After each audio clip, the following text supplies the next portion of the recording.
Bonjour et bienvenue. Aujourd'hui, on va s'intéresser à un sujet qui concerne beaucoup de monde, le congé de maladie ordinaire dans la fonction publique. On va décortiquer tout ça ensemble. Alors imaginez, un matin, on se réveille, on n'est pas bien, impossible d'aller travailler. C'est une situation que tout le monde connaît, n'est-ce pas? Mais voilà, derrière ça, il y a tout un tas de règles, surtout dans la fonction publique, et ça peut vite devenir un vrai casse-tête. Avant toute chose, mettons-nous d'accord sur les termes. On parle de congé de maladie ordinaire ou CMO. C'est quoi exactement? Eh bien, c'est le congé qu'on prend quand une maladie qui n'a rien à voir avec le travail nous empêche de faire notre job. C'est la base de tout. Et c'est là que les choses se corsent un peu. Parce que, attention, le point le plus important à retenir, c'est que les règles ne sont pas du tout les mêmes pour tout le monde. Tout dépend du statut. Est-on contractuel ou fonctionnaire? On va donc devoir regarder ces deux chemins bien distincts, et pour bien comprendre, on va commencer par le premier cas de figure, celui des agents contractuels. Allez, c'est parti. On se penche sur les droits et les devoirs spécifiques aux contractuels. Alors pour avoir droit à un congé maladie payé quand on est contractuel, il y a quelques cases à cocher. D'abord, il faut évidemment être en poste, en service actif. Ensuite, et c'est crucial, il faut un avis d'un médecin, un arrêt de travail. Et bien sûr, être dans l'incapacité de faire son travail. Ok, les conditions sont remplies. Mais la question que tout le monde se pose, c'est comment est-on payé? Et là, pour un contractuel, il y a un facteur clé qui change tout. L'ancienneté. C'est vraiment le nerf de la guerre.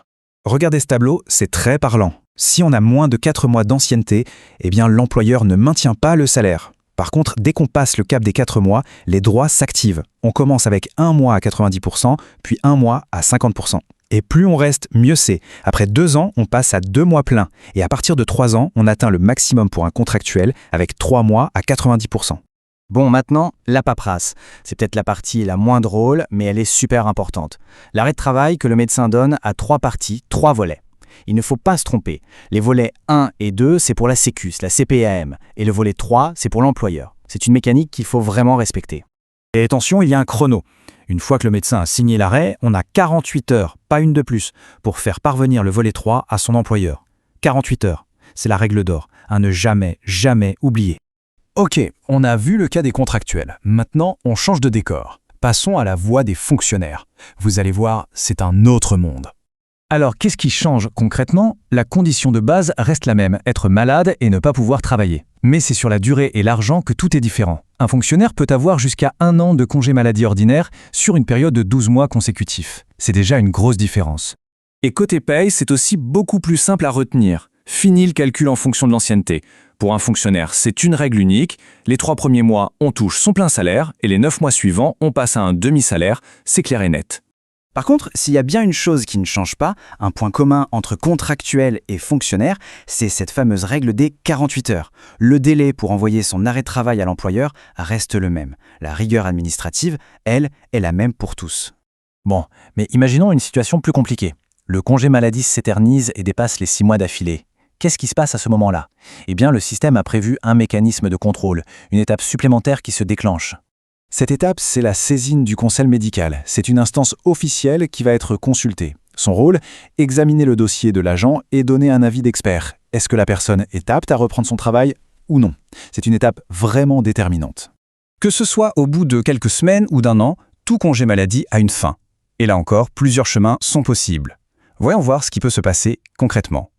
La fin du congé peut arriver pour plusieurs raisons.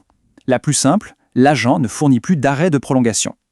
Il peut aussi y avoir un médecin expert qui déclare l'agent apte à reprendre. Ou alors c'est l'agent lui-même qui demande un reclassement. Et enfin, il y a le cas où on arrive tout simplement au bout des 12 mois de droit.